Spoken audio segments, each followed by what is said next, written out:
الحمدللہ۔ عبداللہ ابن عمر رضی اللہ عنہما سے مروی ہے، کہتے ہیں فرض رسول اللہ صلی اللہ علیہ وسلم زکاة الفطر صاعا من تمر او صاعا من شعیر علی العبد والحر والذکر والانثى والصغیر والکبیر من المسلمین وامر بها ان تؤدى قبل خروج الناس الى الصلاة۔ یہ صحیح بخاری کی 1503 نمبر کی حدیث ہے۔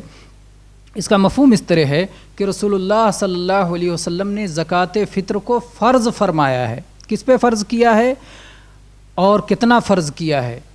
ایک سا ایک پیمانہ ہوتا ہے ناپنے کا، جس میں غلہ بھر کے، ایک برتن ہوتا ہے جس میں غلہ بھر کے ناپا جاتا ہے۔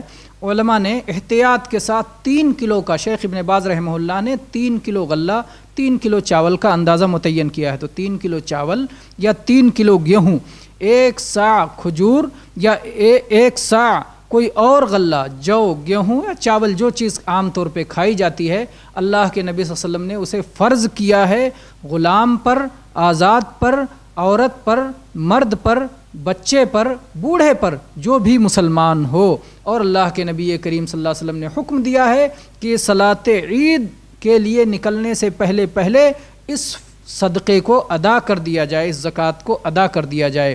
تو یہ صدقۃ الفطر رمضان کے اختتام پر ہر مسلمان پہ فرض ہے۔ اس کی ادائیگی سے ہمیں کوتاہی نہیں کرنی چاہیے، بلکہ اسے اپنے وقت پر ادا کر دینا چاہیے۔ ھذا واللہ اعلم وصلی اللہ علی نبینا وسلم۔